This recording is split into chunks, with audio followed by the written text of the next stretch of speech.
कृष्णा कृष्णा कृष्णा मुरली मनोहर कृष्णा गोपाला गोविंदा हे दामोदरा। भाग्य,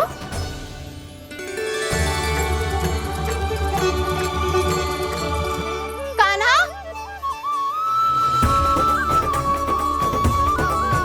एक तो चोरी की और ऊपर से मूर्ख बना के भाग को। ये ठीक ना है, मुझे यशोदा जीजी को बताना ही होगा, और वो भी इसके घर पहुंचने से पहले।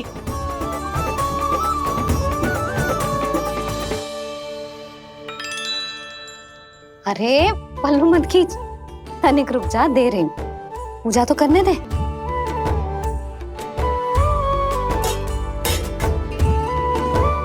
ले, अब जितना मन करे उतना प्रसाद खा।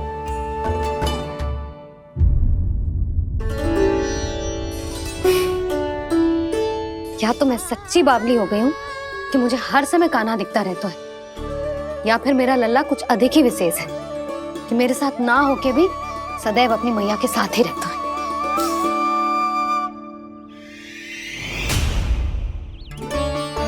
आज तो कैसे प्राण बचे, नारायण ही जानते हैं। मैं तो पाऊ को सिर पर लेके ऐसे सरपट भागो, ऐसे सरपट भागो कि पूरे गोकुल में बड़ बोले। इस समय तो बड़ी बड़ी मत भागो, पर असली लाभ तो वानर महाराज ने उठाया है। पूरी की पूरी मटकी अकेले लेके निकल लिए। ये हमारी प्रतीक्षा कर रहा था ताकि हम माखन बांट सके। हमारे साथ ना दाऊ, उनके साथ।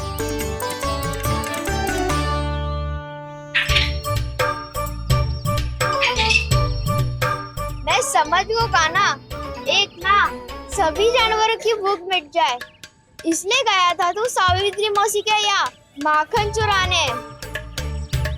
इससे पहले कि वो हमारे यहाँ पहुँच जाए, हमें घर पहुँचना होगा दाऊ, चाहे कछु हो जाए, पर देरी ना होनी चाहिए।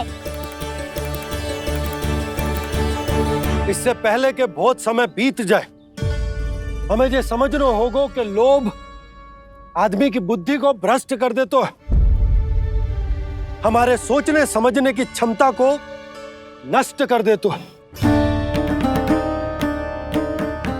बहुत समय पहले की बात, एक साधु था, वो सुनसान घने जंगल में रहकर साधना करता था। ब्रह्म ज्ञान को प्राप्त करने ही वाला था कि अचानक से एक दिन उसे एक सुनहरी बिल्ली दिखाई थी। उसने उसे देखो तो सोचो कि ये तो बहुत सुंदर है, इसे तो मेरे पास रहना चाहिए, और उसने उस बिल्ली को अपने पास रख लिया। फिर उसने सोचो कि इसे तो दूध की आवश्यकता होगी और उसके लिए गाय की, तो उसने एक गाय भी रख ली। अब गाय को चारे की आवश्यकता होगी और चारे के लिए भूमि की। नारायण की कृपा से भूमि का प्रबंध भी हो गया। अब भूमि को जोतनो है, चारा उगानो है, चारा काटनो है, और उसे गाय को खिलानो है। गाय को खिला के उसे दूध निकालनो है, और दूध निकाल के बिल्ली को पिलानो है। कार्य बढ़ गो। अब उसे लगो कि सहायता के लिए 2 जोड़ी हाथ और होने चाहिए, तो उसने विवाह भी कर लियो। कुछ समय बीतो और संतान हो गई, और उसे एक बड़े घर की आवश्यकता अनुभव हुई। इसी प्रकार धीरे धीरे लोभ ने उसे अपनी छाया में ले लिया, और वो नारायण की साधना कर ब्रह्म ज्ञान को पाने के अपने परम लक्ष्य को भूल गो। फिर अनेक वर्ष बीतने के पश्चात उसकी अपने गुरु से भेंट हुई। पहले तो उन्होंने उसे पहचाना नहीं, और पहचानो तो उनने कही कि एक बार, बस एक बार अपने कर्तव्य से भटका था तू, और देख कैसे देखते ही देखते लोभ के जंजाल में गहरे ही गहरे धंसता चला गया। सोचो, कहीं उस व्यापारी को धन के लोभ में अपना वचन देकर आप सब भी जे ही भूल तो ना करने जा रहे। परिवार, घर द्वार, भोजन, सुख शांति, जीने के लिए आवश्यक जिस सब कुछ तो है आपके पास, इसीलिए मुझे चिंता हो रही कि जिस प्रकार उस साधु ने ब्रह्म ज्ञान प्राप्ति का अवसर गवा दिया था, आप सब भी इस लोभ में आकर अपना सुख चैन ना गवा दो।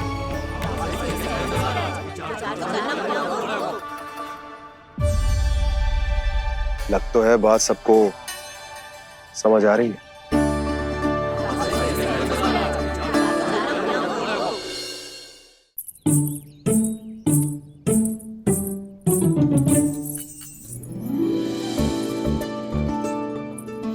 भाभी आसानी से ना मिलने देंगी कान्हा से, पर उसे देखे बिना रहा भी तो ना जा रहे हो मुझसे। कहाँ है वो? मुझ पे बहुत क्रोध है उन्हें। इतने शीघ्र शांत ना होगा, उन्हें मनाना तो पड़ेगा ताकि मैं नंद भवन में फिर से बिना किसी रोक टोक के आ जा सकूं। पर क्या बोलूं, कैसे मनाऊं उन्हें?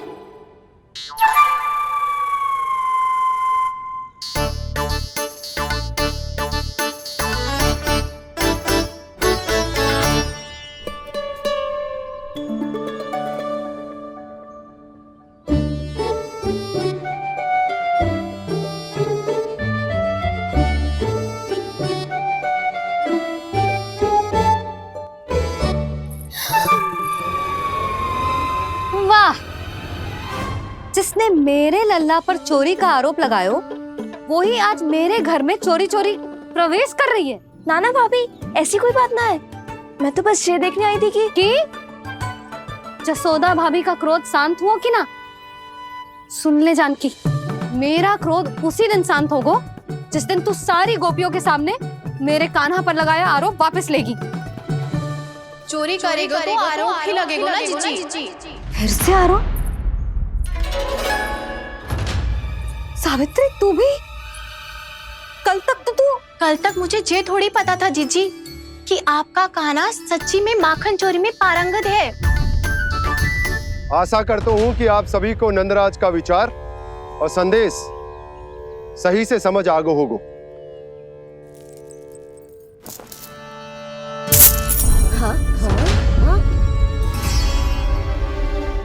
सिक्कों की खनक बता रही है कि पोटली कितनी भारी है।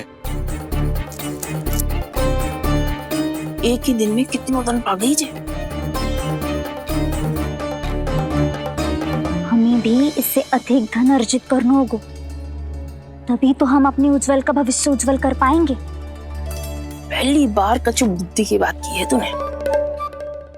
नंदराज, हमारे मन में आपका बहुत सम्मान है, पर हम जो करना चाह रहे हैं वो लोभ ना है, वो तो विकास है। हाँ नंदराज, हम अपना और अपने संतानों का भला बुरा सोचे बिना कब तक अपना जीवन इस प्रकार जीते रहेंगे? फिर पिछले 4 वर्षों से हमने आपको कर भी तो ना दियो है। मुझे तो लगता है कि नंदराज की बातों पर शांति से सोच विचार के बाद ही कुछ निर्णय लेना चाहिए। ऐसा मौका बार बार ना तो नहीं, हमें सोच विचार कर निर्णय लेना है सबने।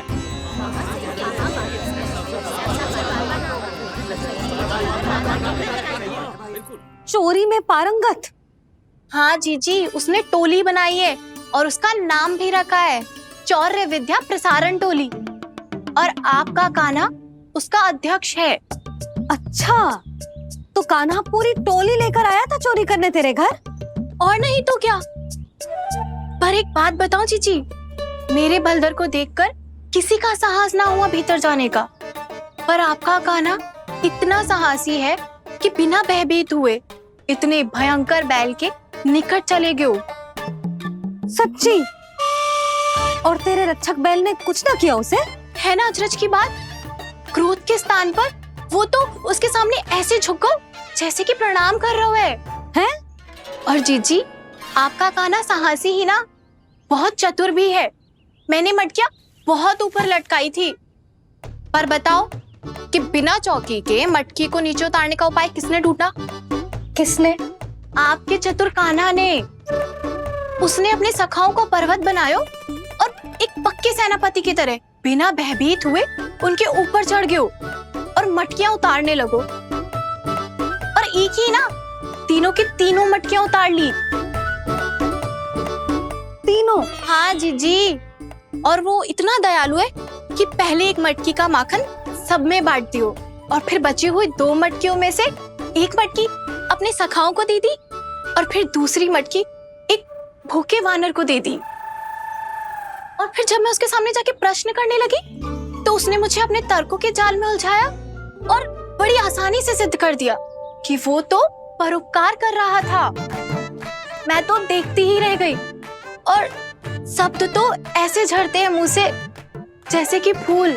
रुक जा सावित्री, पहले तू ये निर्णय ले ले कि तू मेरे लल्ला का गुणगान करने आई है कि उसकी निंदा करने। निंदा करने ही आई हूँ जीजी। जानकी सत्य कह रही थी, आपका कान्हा माखन चोर ही है और बलराम के साथ भागा था। बलराम क्यों? वो तो साक्षात गरुड़ देव की पीठ पे बैठ के उड़ के आयो है, तभी तो तुझसे बहुत पहले आके यहाँ बैठ गओ ना। आ देख ले, आजा। देखो कैसे बैठ के सब पहरा दे रहे हैं कि कोई पंछी अनाज ना चुगले, और तुम दोनों व्यर्थ में इन सब पर दोष लगा रही हो। कान्हा के निकट जाने का प्रयास भी मत करना। पहले मेरे लल्ला पर आरोप लगाती हो, फिर उससे मिलना भी चाहती हो।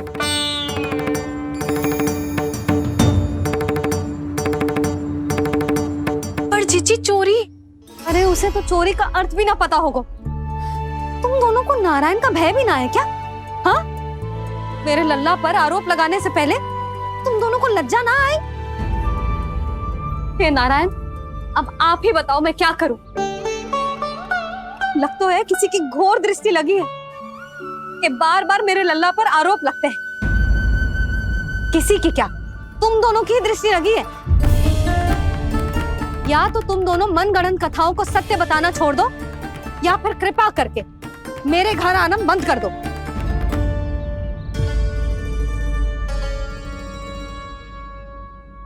अब दोनों मुंह क्या ताक रही हो? हाँ, जाओ यहां से। और तुम दोनों नंद जी की सभा में क्यों ना गई? हाँ,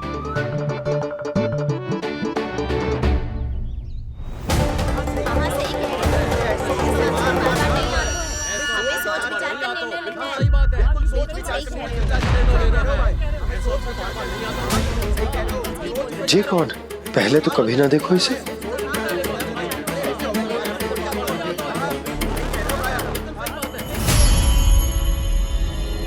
कहाँ को? बस करो।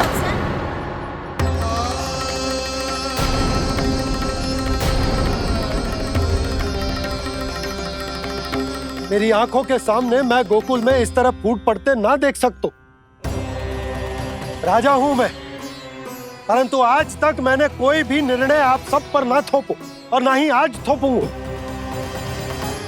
मुझे पता है आप सबके पास कल सूर्यास्त तक को समय, इसीलिए मेरी विनती है कि आप घर जाकर रात्रि को इस बात पर पुनः विचार अवश्य कीजिएगा। सोचिएगा कि कोई भी व्यापारी अविश्वसनीय रूप से सस्ता क्रय विक्रय क्यों करेगा जब तक कि उसका कोई छुपा हुआ लाभ ना हो। हमें सोचना होगा कि कहीं हम उसके बिछाए जाल में फंस तो ना रहे।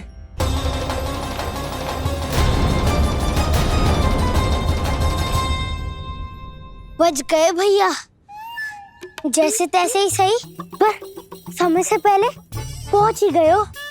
सावित्री मौसी तनिक सी बात को इतना बड़ा चढ़ा के बोल रही थी जितना उज्जवल भी ना बोलतो।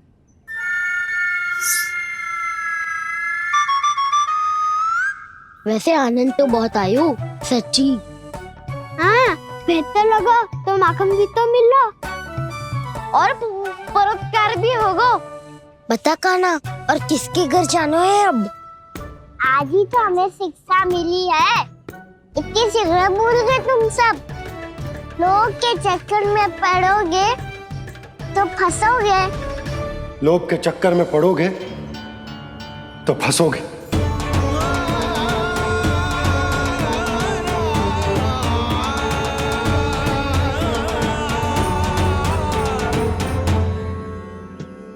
चोर, चोर कह रही है मेरे निर्दोष से बालक को।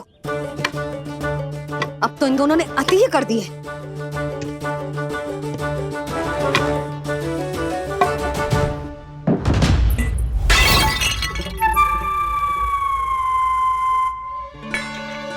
मुझसे भी अभी फूटना था। वैसे ही मैं इतनी चिंतित हूँ। कैसे समझाऊं इन गांव वालों को?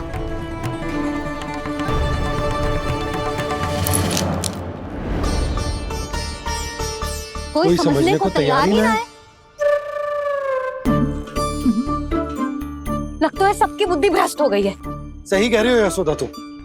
मुझे तो लगता है कि सोचना समझना ही छोड़ दिया सबने। अनेकों तर्क देके समझा दियो, सिद्ध कर दियो, पर इनकी मोटी बुद्धि में कछु आता ही ना है।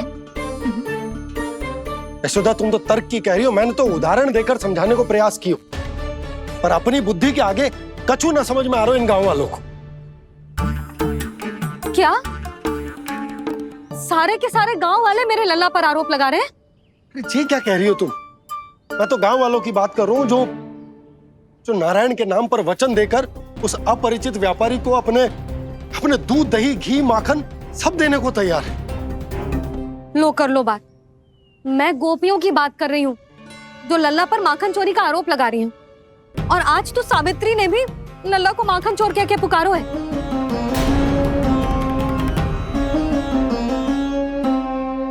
सावधान यशोदा, कहीं बड़ा होकर माखन चोर ना बन जाइए।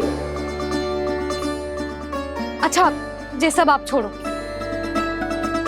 स्त्रियों की बात है, मैं संभाल लूंगी। आप ये बताओ, सभा में क्या हुआ? गोकुल में फूट पड़ गई यशोदा, लोभ की फूट।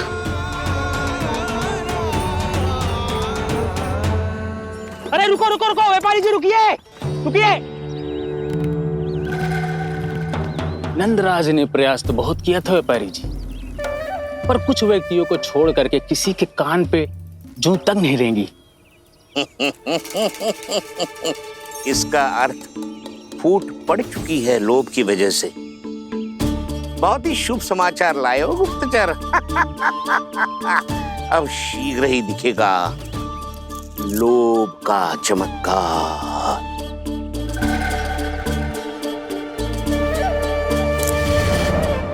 लोभ से बचने को जो पाठ हम कान्हा को पढ़ा रहे थे ना, आज वही पाठ मैं इन गांव वालों को समझाने में असमर्थ रहा।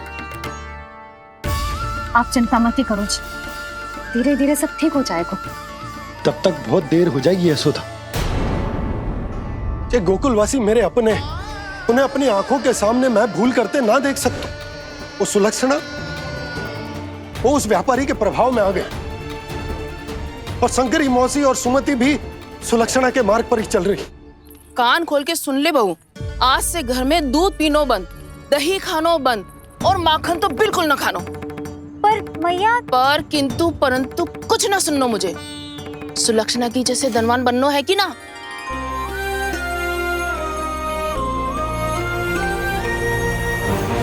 तो फिर जैसा मैं कहती हूँ वैसा कर, तभी तो अधिक से अधिक दूध, दही, माखन बेचकर अधिक से अधिक धन अर्जित कर पाएंगे हम। सुलक्षणा को उस व्यापारी की तरह धनवान बनना है और शंकरी मौसी को सुलक्षणा की तरह।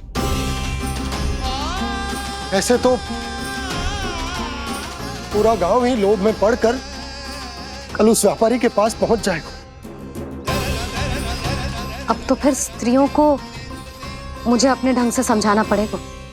अब गोकुल वासियों को चाहे कोई भी कितना भी समझा ले, बुझा ले, ज्ञान बांटे, उन्हें केवल एक ही भाषा समझ में आएगी, लोभ की भाषा। लगता है आपके पास बहुत उत्तम योजना है व्यापारी जी।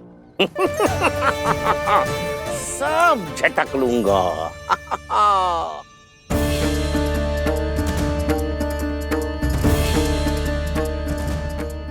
आपको क्या लगता है प्रभु, मैया के समझाने से गोपियाँ समझेंगी?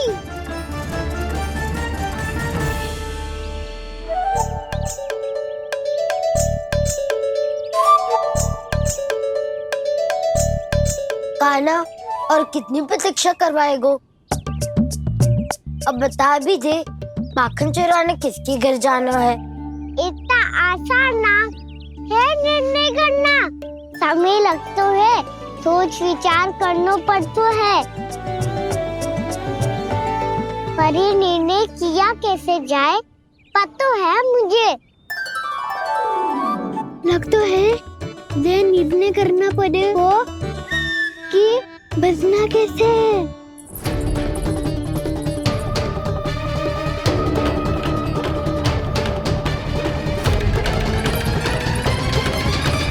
सावित्री मौसी ने हमारे चौर्य विद्या प्रसारण के बारे में सबको बता दियो क्या?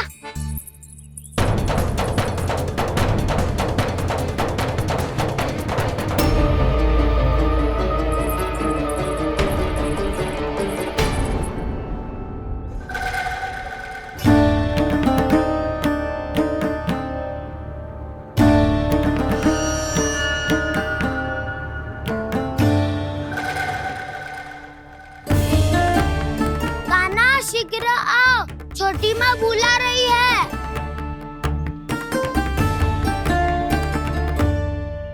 अब डांट भी पड़ेगी और कुटाई भी होगी। चौर्य विद्या प्रसारण कल ही आरंभ हुआ था और आज ही समाप्त हो जाएगा। सब इतने गंभीर क्यों है आज?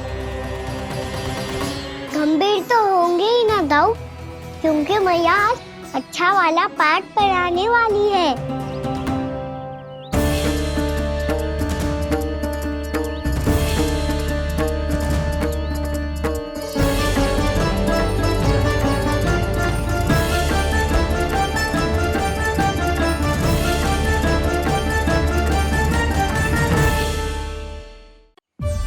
आ गए तुम दोनों? चलो आओ बैठ जाओ। जशोदा जी बता तो दो, सवेरे सवेरे क्यों बुलाया है हम सबको? रुको, इतनी शीघ्रता क्या है? पहले इन बालकों को कुछ खिलाने तो दो। अभी खेलने निकलेंगे ना, पूरी दोपहरी दिखाई ना देंगे।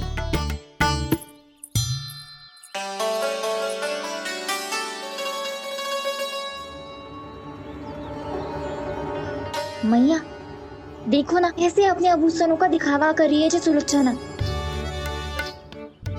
चिंता मत कर बहू, शीघ्र ही हम इससे अधिक आभूषण और इससे अधिक उत्तम वस्त्र पहन के घूमेंगे। ये देखो तुम दोनों के लिए क्या बनाओ है मैंने। पूरे गोकुल में प्रसिद्ध मेरे पेड़े। चलो लो। यशोदा, ये तो बहुत सारे हैं। हाँ जशोदा जी, इतने सारे तो मैं भी ना खा पाऊं। क्यों दृष्टि लगा रही हो सुलोचना? बढ़ती आयु के बालक हैं, खाने दो इन्हें। तुम सब कछु मत सुनना, जी भर के खाओ। लेगा ना?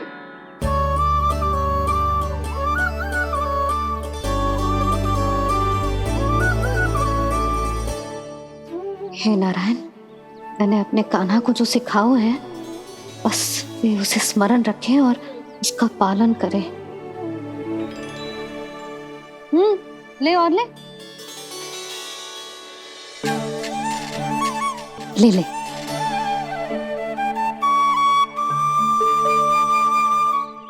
आज तो एक के बाद एक पेड़ मिल रहे हैं, वो भी बिना रोक टोक के।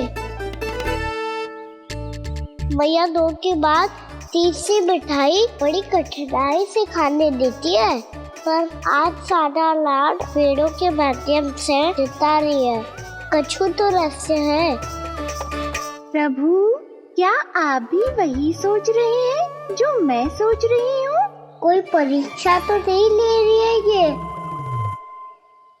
किस सोच में पड़ गए तुम दोनों?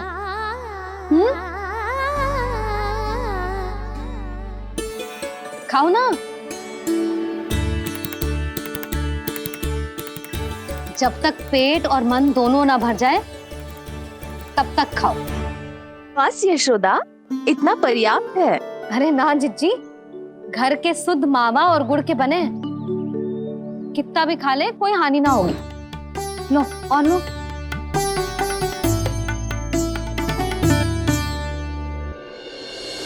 प्रभु, परीक्षा ही है ये तो खाए जा रहा है। कहीं मेरी दी हुई सीख भूल तो ना खाओ, सारा खेल बिगड़ जाएगा। सदैव स्मरण रखियो लल्ला, लोभ बहुत भयानक होता है। बहुत भयंकर, जो एक बार हमारे मन में प्रवेश करके हमें भीतर से ही जकड़ लेता है। इसके कारण हम अधिक से अधिक पाने की इच्छा करने लगते हैं। क्या हुआ कान्हा, रुक क्यों गए?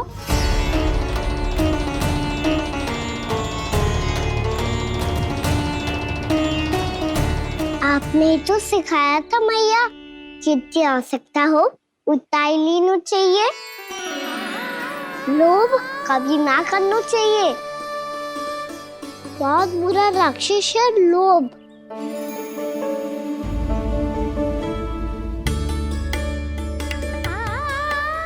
थोड़ा और खाने में कोई बुराई ना है कान्हा, ले ले। ना मैया, लो मैं अधिक खाऊंगा तो फिर पेट पकड़ के बैठना पड़ेगा।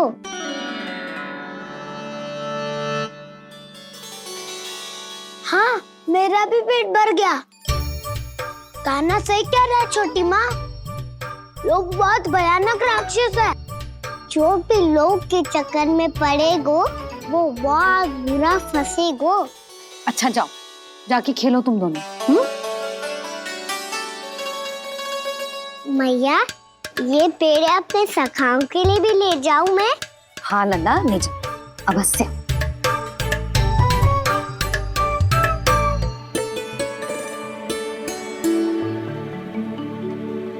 देखो, जो बात इन नन्हे से बालकों को भी समझ में आ रही है, वो तुम सबकी समझ क्यों ना आ रही?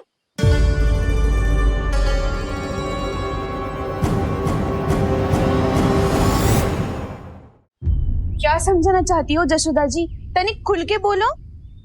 जब बसंता खाने के बाद भी हलवा खाने का हट करतो है तो उसे मना क्यों करती है? इसीलिए ना, ताकि स्वाद के लोभ में उसका स्वास्थ्य ना बिगड़ जाए। और उज्जवल, जब भरी दोपहरी में बाहर खेलने का हट करतो है तो तू उसे मना क्यों करती है? इसीलिए ना कि खेल के लोभ में उसे लू ना लग जाए। हाँ, और पुराण पढ़ना तो अच्छी बात है ना। तो श्रीदामा जब रात में दीप के प्रकाश में पुराण की कथाएं पढ़ना चाहते है तो क्यों मना करती है उसे, बता। ताकि कथाओं के लोभ में उसकी दृष्टि खराब ना हो जाए जीजी।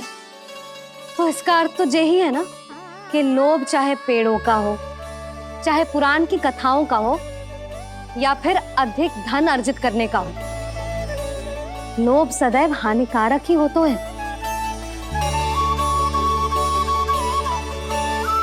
जे बात तुम ही सब ना समझोगी तो अपने बालकों को कैसे समझाओगी? बोलो। हम सबकी मैया यहाँ क्यों आई है? डांट पड़ी क्या?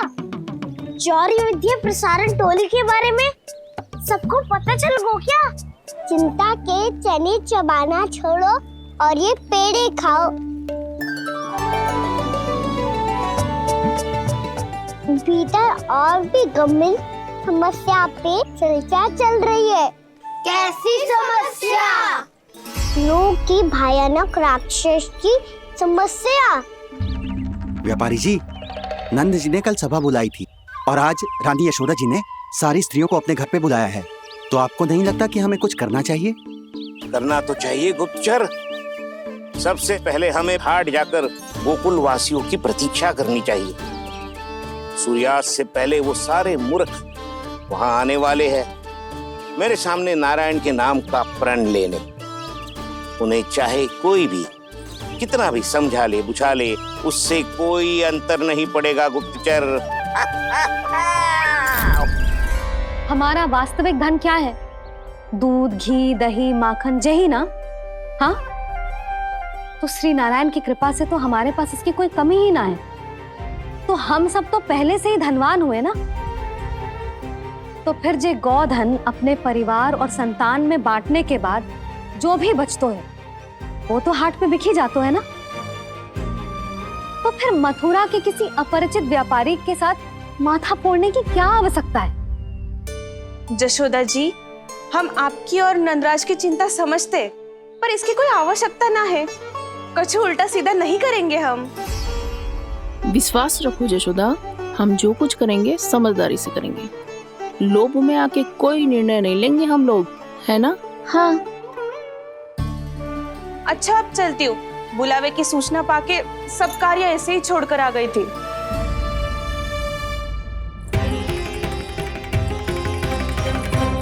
अब किसको घेर लियो? लोभ के भयानक राक्षस ने। ये तो तभी पता चलेगा जब वो सब बाहर आएंगी। तब तो सबको बहुत ध्यान से देखना पड़ेगा।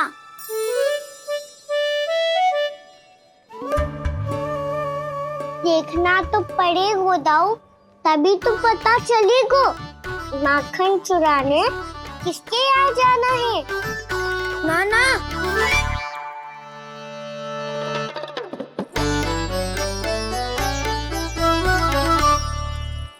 लोग का राक्षस तो उनके पास दिख ना रहे हुआ है।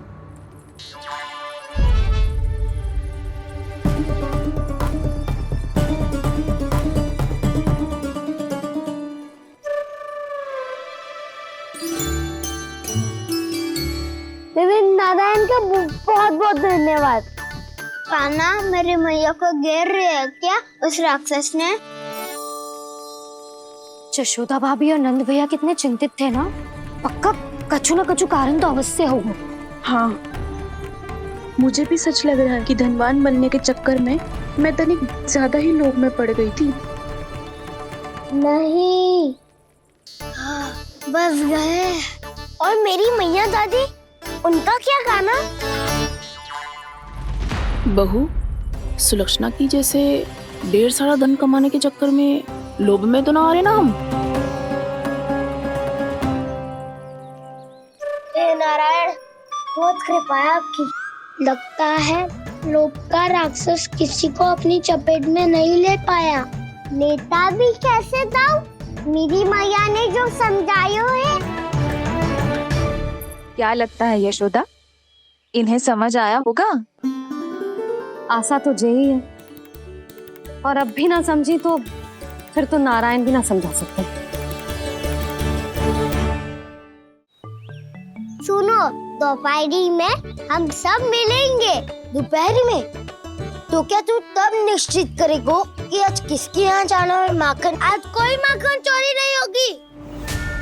क्षमा करना राव, भैया के समझाने के बाद भी जिसके समझ में कछु ना आई होगी उसके घर चोरी तो करनी पड़ेगी आज।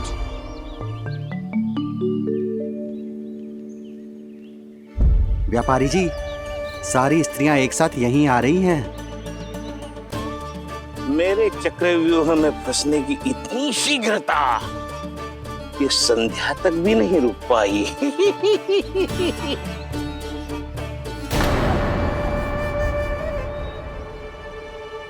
पर ये आपके तरफ ध्यान क्यों नहीं दे रही हैं?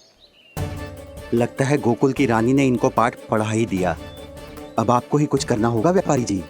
करूंगा, अपनी चाल सबसे अंत में चलूंगा, किंतु अभी उनके लिए एक घोषणा ही पर्याप्त होगी।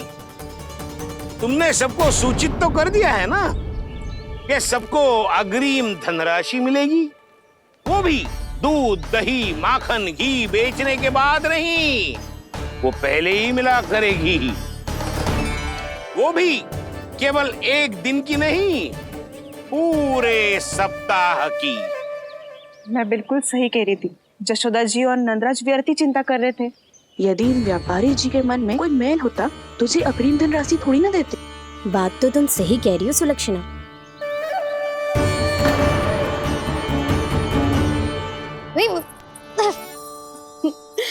कितनी शरारत करते हो तू? काजल लगाने दे मुझे। भैया पहले मुकुट लगाओ ना।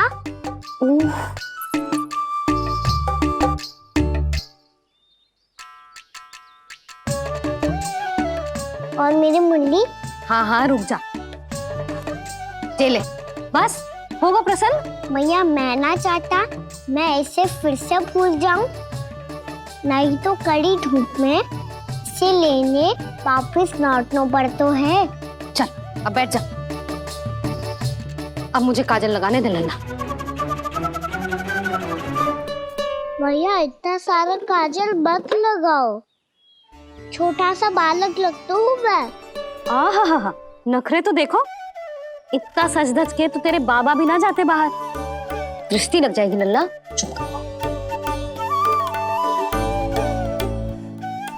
उनको तो आ सकता ही ना है मैया, वो तो गोकुल के राजा है।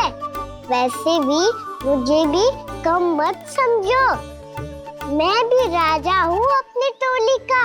कौन सी टोली? अपनी। ये क्या कर रहे हैं प्रभु? बता, कौन सी टोली? बालकों की टोली मैया, मारी खीर वाली टोली का।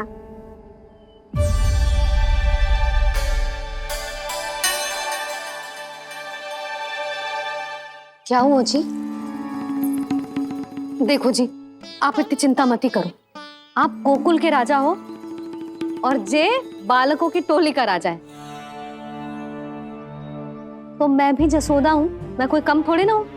मैं भी गोकुल की स्त्रियों की रानी हूँ।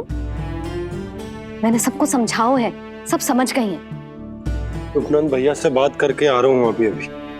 पता चलो है कि उस व्यापारी ने अग्रिम राशि का लोभ दिया है सबको।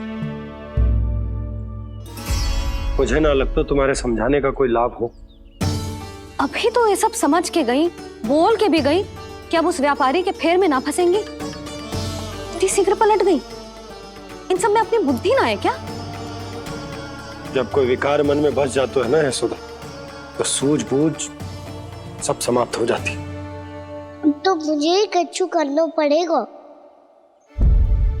मैया मैं जाऊं? हाँ तू जा।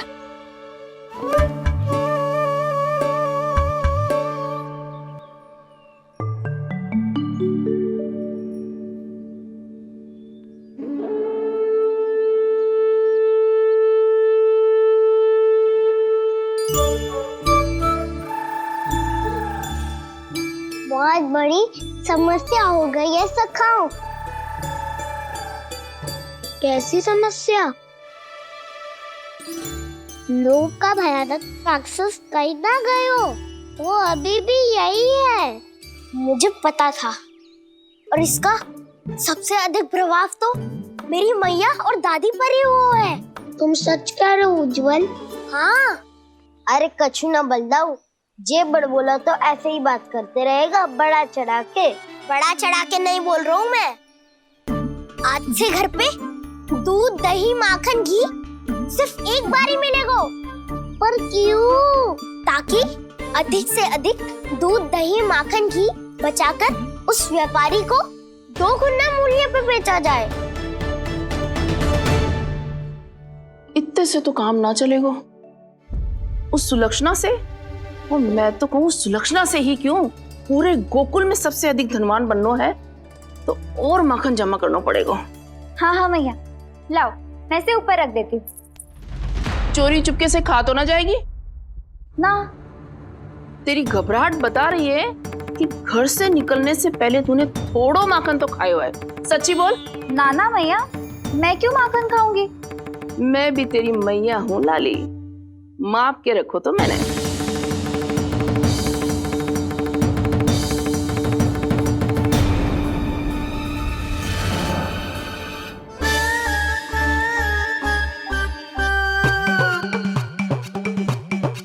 हाय रे, तूने तो सच्ची में माखन खायो है। तनिक भी लज्जा ना आई तुझे? असत्य बोलने से पाप लगता है मैया, और जितनी बार आप माखन नाप रही है उतनी बार डंडी पे लगा माखन आप स्वयं चाट रही है, और दोष मुझ पे दे रही है। वो तो बस मैं इसलिए चाट रही थी कहीं व्यर्थ ना जाए। और तेरी जीभ है कि तीखी मिर्ची। एक तो मैया से बहस करती है और चोरी चुपके स्वयं खा के मैया पे दोष भी धरती है। हे नारायण, कैसी बहू दी है मुझे। जा, दूर हो जा मेरे कक्ष से। और माखन के तो आसपास भी दिखने की आवश्यकता ना है। इस चटोरी को तो कोई भरोसा ना है। माखन को तो सुरक्षित स्थान पर रखना पड़ेगा।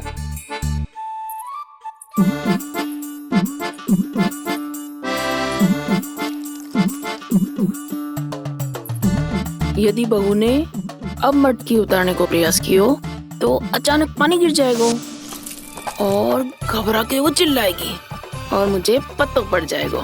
मैया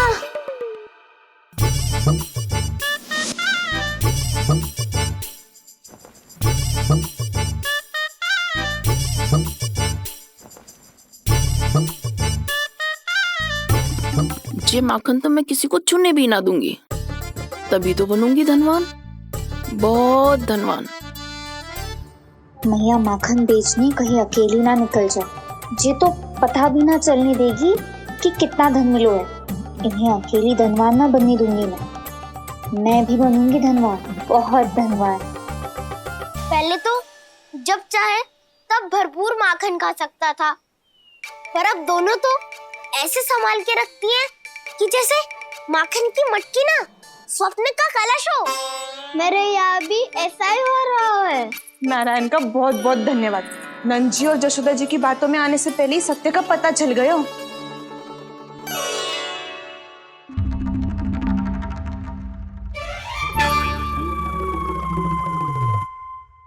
ये इतना सारा माखन।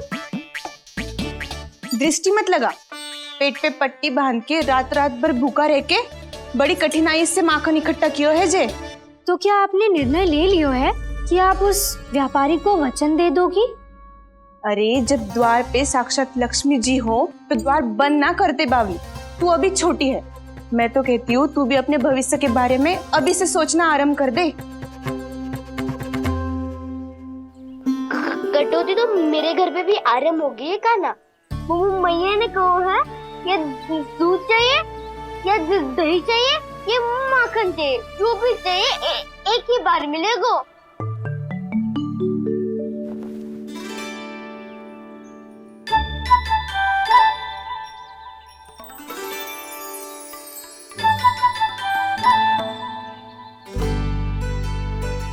तब हमारी टोली को ही कुछ करना पड़ेगा। तुम सबको तुम्हारा अधिकार मिले, ये हमारा कर्तव्य है।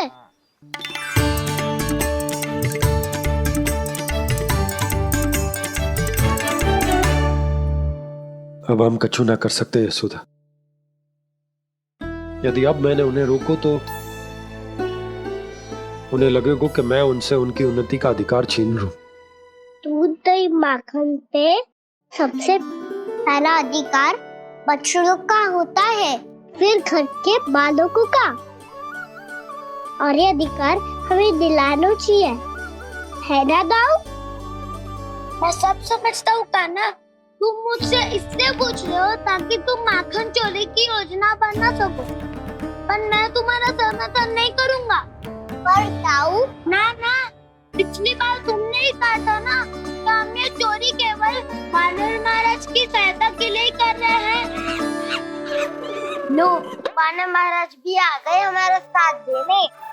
आज कोई किसी का साथ नहीं देगा, आज कोई किसी का साथ नहीं देगा,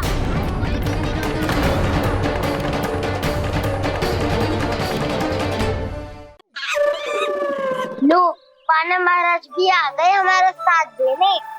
आज कोई किसी का साथ नहीं देगा, साथ नहीं देगा।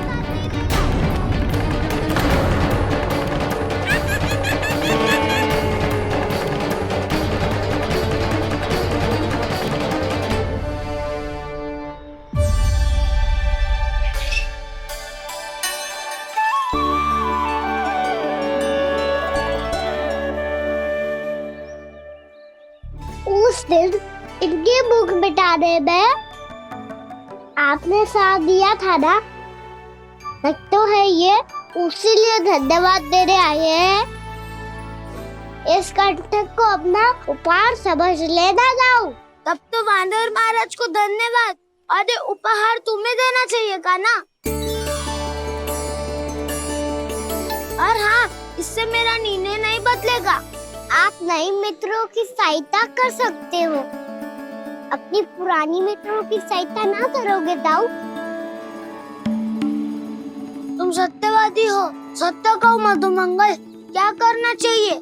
अनैतिक कारण से चोरी करना अधर्म है, पर बात किसी के अधिकार की हो तो चुप रहना भी उचित ना है। ठीक है, मैं तुम सबके साथ हूँ।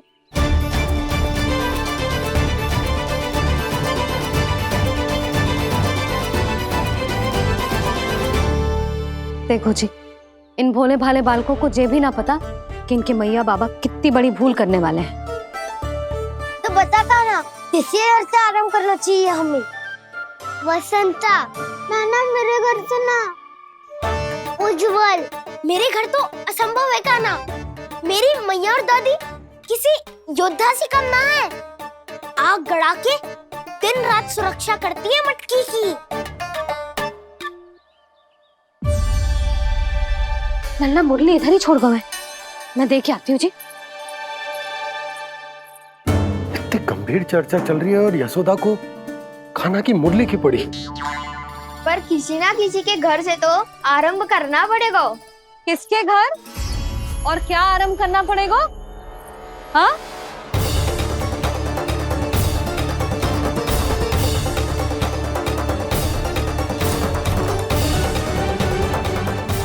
बोल मधुमंगल। सत्यवादी से मत पूछो भैया, ये तो सारा रहस्य खोल के रख देगा।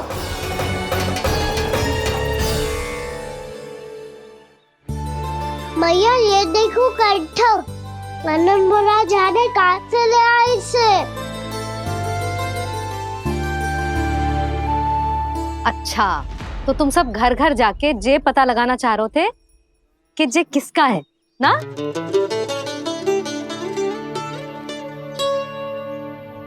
स्वर्ण का तो ना लग रहा है, पर हाँ, किसी की वस्तु है तो उसे लौटाना तो पड़ेगा ही। मैं बताती हूँ तुम सबको किसके किसके घर जानो है। यहाँ से निकलते ही पहला घर आएगा सरजू का, फिर आएगा बिरजू का घर, फिर दीक्षा, फिर राम प्यारी और फिर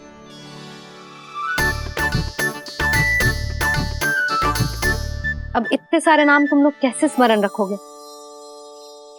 रुको, मैं सूची बना के देती हूँ। रुको। हाँ,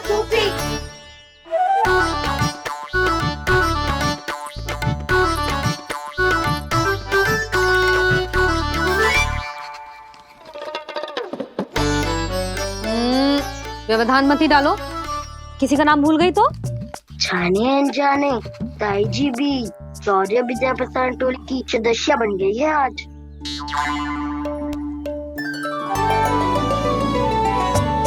तुम सब मुस्कुरा क्यों रहे हो? क्या खिचड़ी पक रही है? लो, प्रभावती का तो नाम ही भूल गई, इसीलिए कह रही थी व्यवधान मत ही डालो। ले, अब तुम सब इसकी सहायता से एक एक करके सबके घर जा सकते हो। आप तो अच्छी हो मैया,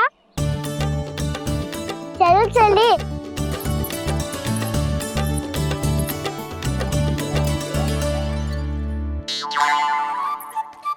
अरे, अब आप कहाँ चल दिए? ऐसे हाथ पर हाथ धरे ना बैठ सकते हो यशोदा। उपनंद भैया से चर्चा करने जा रहा हूं, हो सकता है कोई उपाय सूझ जाए।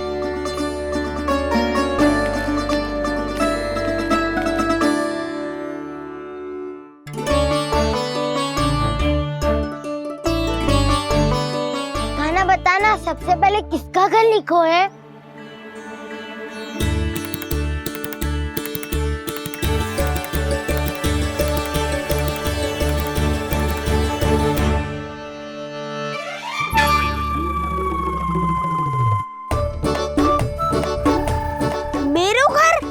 भैया का आदेश से उज्जवल, सूची का पालन तो करना ही पड़ेगा।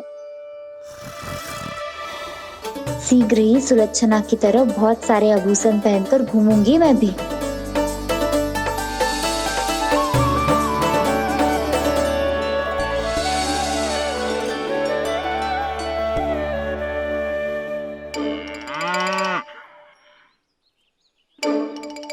अब क्या हुआ काना?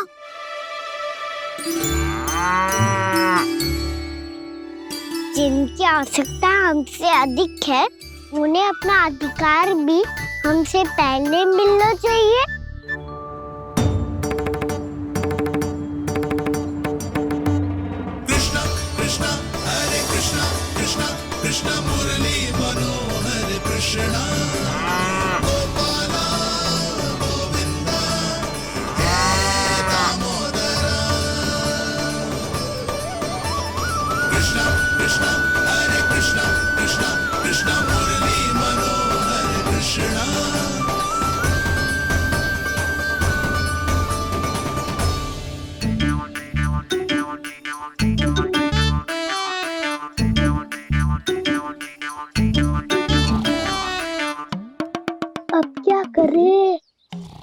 सही थी ना, दो पैरी है, चोरी करना असंभव है। किसी को छूने भी ना दूंगी मैं माखन।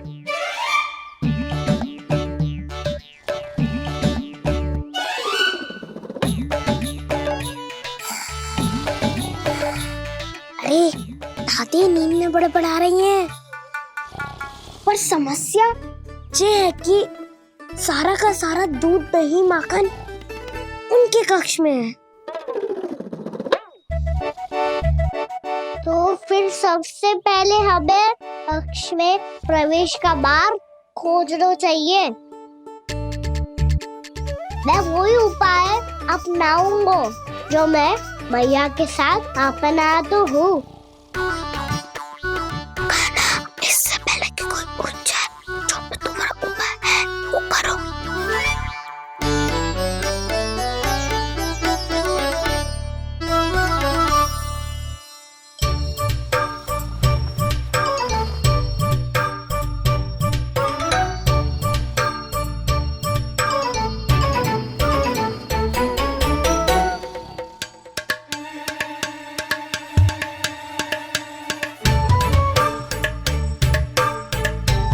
इससे क्या होगा?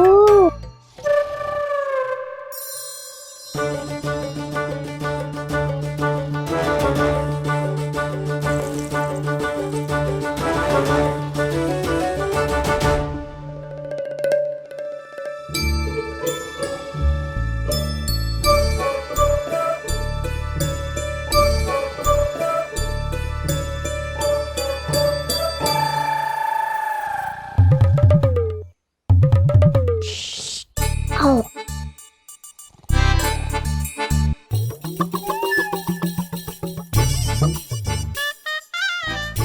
अरे चल ना।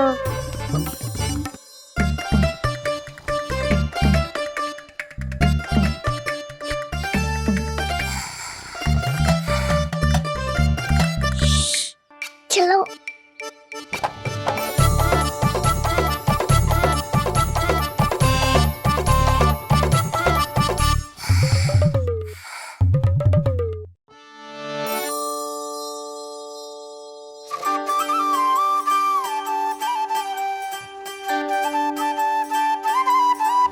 बड़े सौभाग्य उसने है पाए, कान्हा जिस घर से माखन चुराए, पूरी टोली को माखन खिलाए। बड़ा नटखट है नंद किशोर, भोला भाला कान्हा है माखन का चोर। अरे भोला भाला कान्हा है माखन का चोर।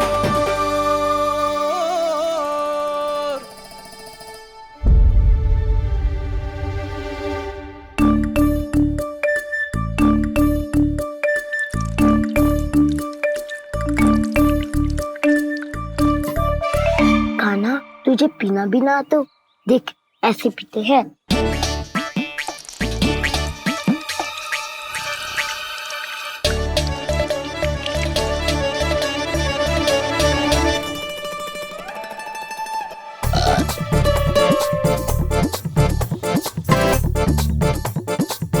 दूध दही माखन सब समाप्त। पर पेट तो तभी भरेगो जब माखन मिलेगो।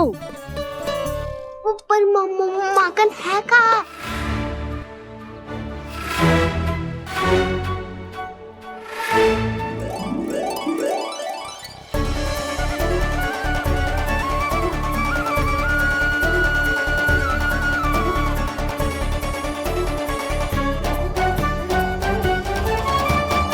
दूध दही खा के जो बलायु है ना, उसका प्रयोग करते हैं और पर्वत बनाते हैं।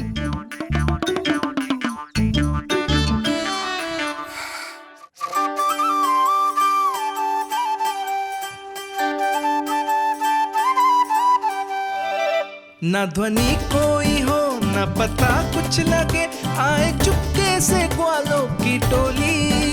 चाहे कितना बचाओ छिपाओ कहीं, सारा मक्खन ये कर जाए खाली।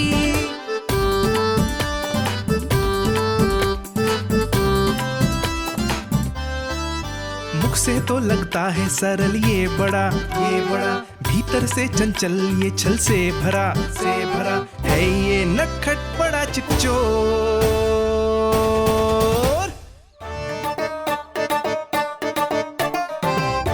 कोई हाथ भी मत लगाइयो मेरे माखन को। बहुत सारा धन अर्जित करूंगी मैं, बहुत सारा।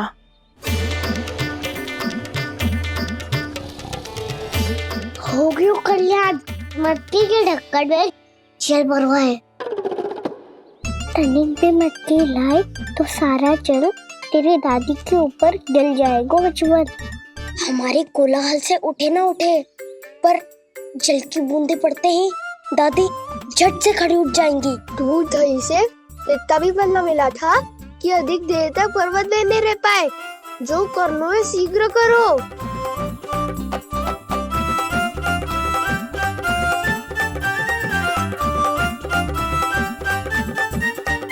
वसंता पूजा करते कमल का फूल लिया। उज्जवल की दादी प्रतिदिन चढ़ाती है लक्ष्मी नारायण को। नाना मैं आएगो तो पकड़े जाएंगे। फिर क्या दशा होगी हमारी? कान्हा, तुझे कैसे पता कि मेरी दादी प्रतिदिन कमल का फूल चढ़ाती है? फिर से फंस गो। ये तो ना बोल सकतो, मैं ही नारायण हूँ, मुझे ही चढ़ाती है ना वो। मैं नहीं बताया। आरती करो और पर्वत संभालो। दादी उठ गई तो बहुत बड़ी समस्या हो जाएगी।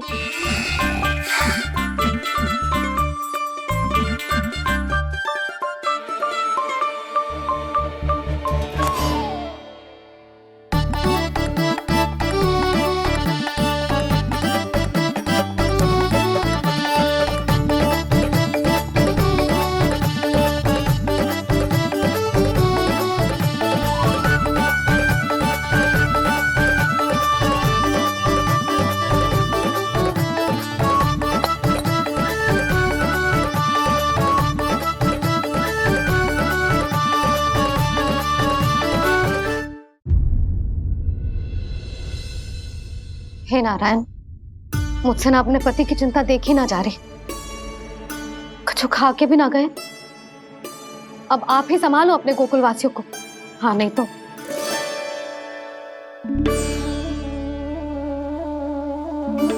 लो, इन सब के चक्कर में तो उसकी मुरली देना ही भूल गई। अब जो इतनी कड़ी धूप में वापस लौटे, इससे अच्छा मैं ही देके आती हूँ। सूची के अनुसार अब तक शंकरी मौसी के यहाँ पहुंचे होंगे सारे के सारे। आज तो प्रभु रंगे हाथों पकड़े जाएंगे।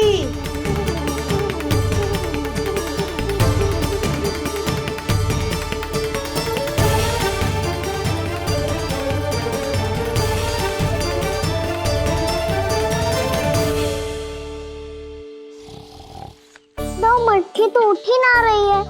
अधिक देर तक ये पर्वत ना सक पाएगो। यहाँ से माखन निकाल के दे दूंगी। स्वयं हाथों से अपने ये बांटे, पूरी टोली को माखन खिलाए। बड़ा नटखट है नंद किशोर। उसे मटकी उतारने का प्रयास करो कान्हा। अब तक तो हल्की भी हो गई होगी। नापी तो बहुत भारी है दाऊ। तो मैं कुछ सहायता कर दूं? दादी बोली होगी सपने में। अपनी मैया का स्वर भी ना पहचाने दुष्ट।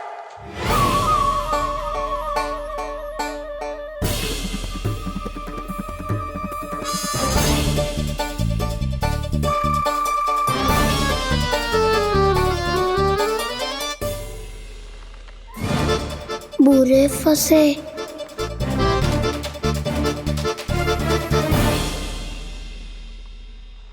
देख क्या रही हो चाची?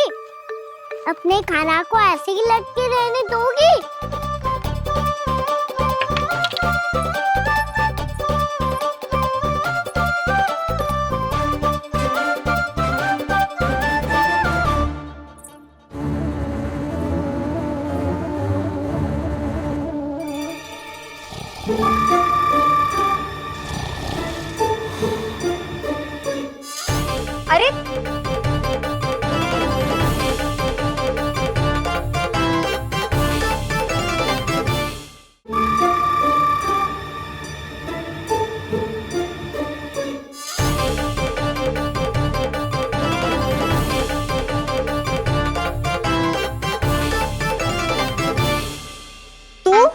अच्छी हो चाची और कितनी बदसाली भी हो।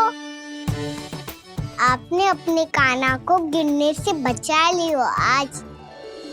दादी अनुचित कहती है चाची, पूरे गोकुल में आपसे अच्छा कोई है ही ना।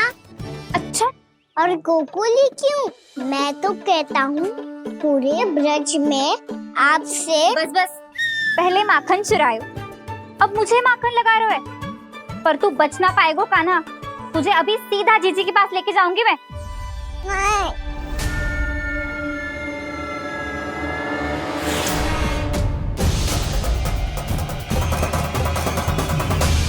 चाची, आप जानकी और सावित्री मौसी जैसे मुझ पर आरोप लगा रही हो।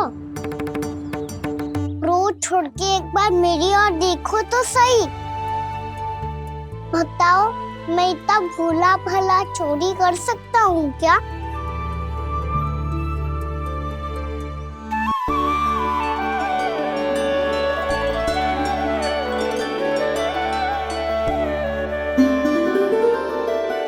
मैं तो बस उज्जवल की सहायता कर रहा था चाची।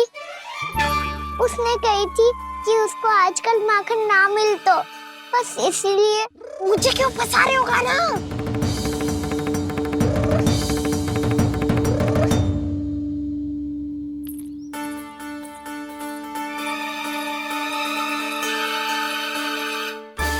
कसेंगे तो मुझसे, वो देखो।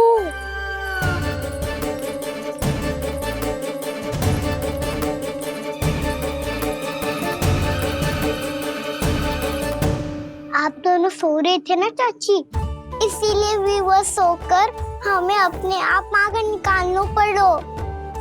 अरे अरे, रो मत कान्हा, मैं तुझे डांट नहीं रही थी। चल बस चुप हो जा।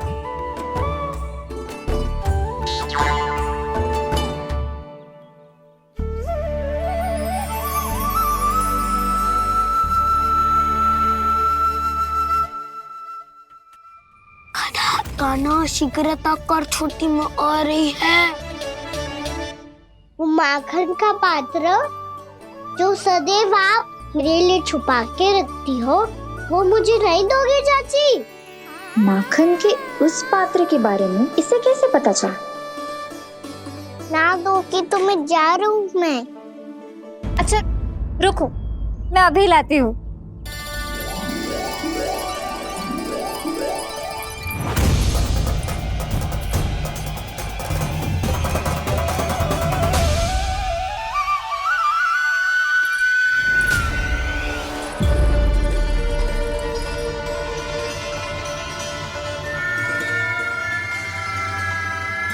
सही कह रहे थे नंदराज, मैंने इतना समझायो इन्हें, इन पर तो कोई प्रभाव ही ना पड़ो।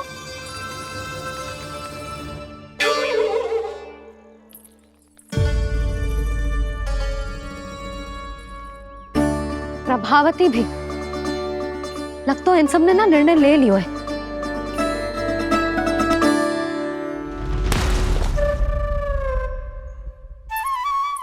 ये ले।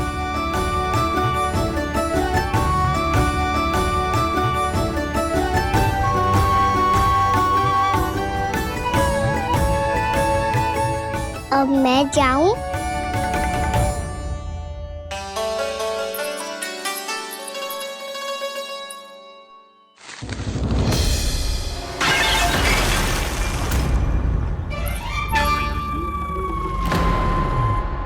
चोर चोर, तेरा इतना साहस, मेरी आंखों के सामने तुमने माखन चुरायो।